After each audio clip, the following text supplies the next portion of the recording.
अबे कौन सा सेकुलरिज्म है बताओ मेरे को। यही फर्क है। असदुद्दीन ओवैसी कहता है कि अगर उद्धव ठाकरे का घर आबाद रहेगा तो जुनैद का घर भी आबाद रहना चाहिए।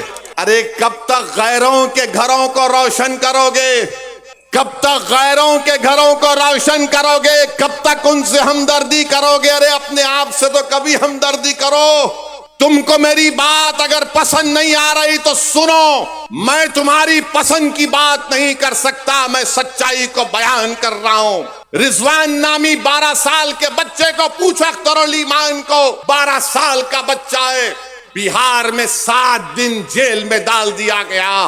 किसकी सरकार है? नाम निहाद सेकुलर लोगों की सरकार है। समस्तीपुर में एक मुसलमान को मॉब लिंच कर दिया गया। किसकी सरकार है? बड़े नाम निहाद सेकुलर लोगों की सरकार है। जुनैद और नसीर को पूछो, जमील खान राजस्थान का मरकोर कमेटी का सदर है। राजस्थान में जुनैद और नसीर को किडनैप करके, थोड़ी देर के लिए तस्वुर की दुनिया में जाओ, जुनैद और नसीर को किडनैप किया गया।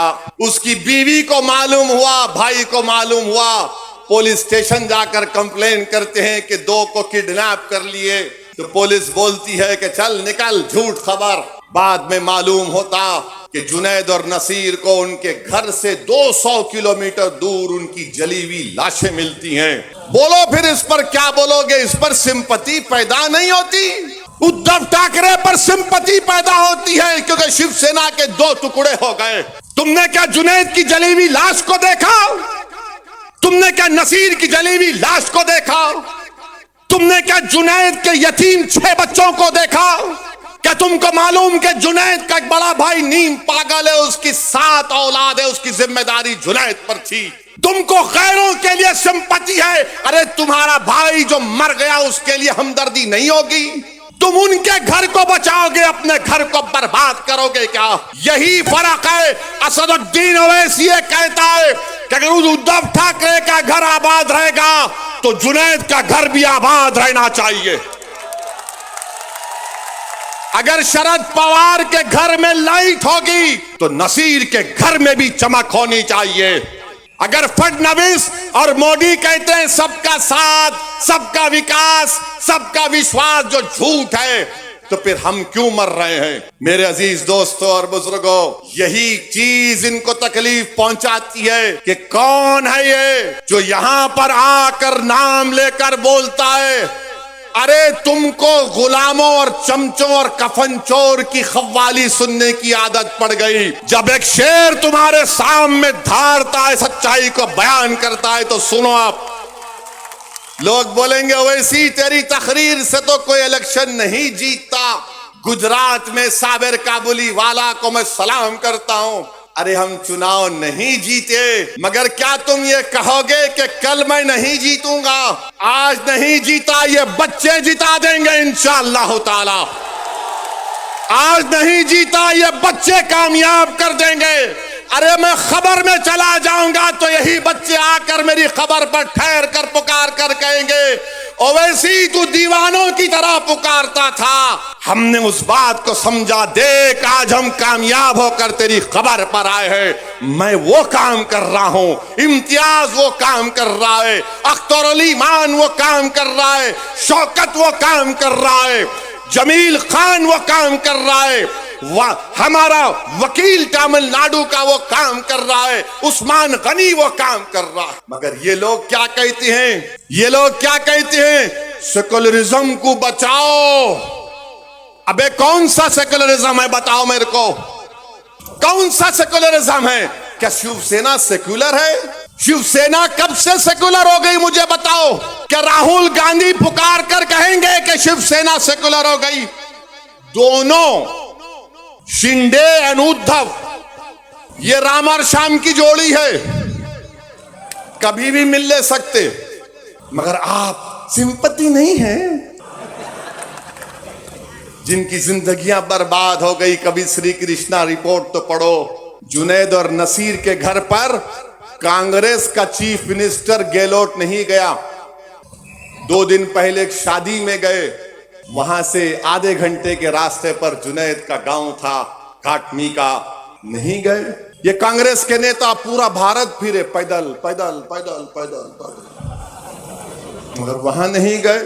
मेरे अजीज दोस्तों, ये कौन सा सेकुलरिज्म है कि आज पूना में इलेक्शन हो रहा है, कस्बा में मैं शरद पवार साहिब से पूछना चाह रहा हूं कि विशालगढ़ में महाशिवरात्रि के दिन हजरत पीर मालिक रहमतुल्लाह अलैह की दरगाह पर शरपसंदों ने पटाखा, एक छोटा तोप दरगाह की तरफ लगाकर मारा। बोलो ना शरद पवार, बोलो ना कि ये किया गया काम गलत था। नहीं बोलेंगे, बोलेंगे तो इसलिए नहीं बोलते, नहीं हिंदू भाइयों का वोट नहीं मिलेगा। मेरे अल्लाह के वली के आस्थाने पर 500 साल पुरानी दरगाह पर आप वहां पर पटाखे फोड़ते हैं, जुल्म करते हैं, कोई नहीं बोलता।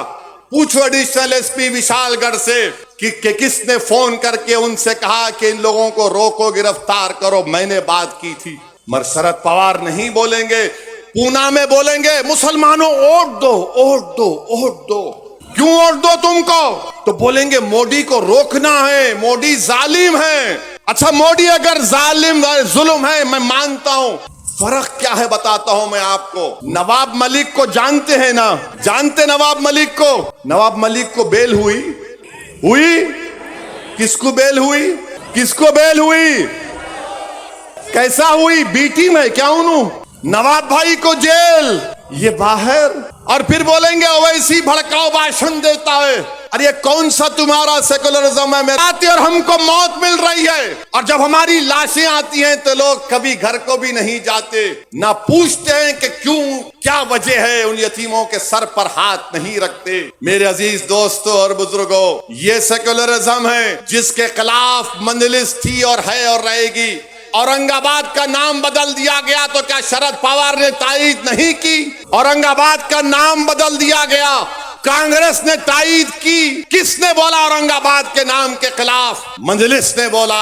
आप बताइए, शरद पवार कुछ नहीं बोलेंगे। क्या आपको मालूम यूनिफॉर्म सिविल कोड के नाम पर मोदी और आरएसएस हमको, हमारी शरीयत हमसे छीनना चाहती है?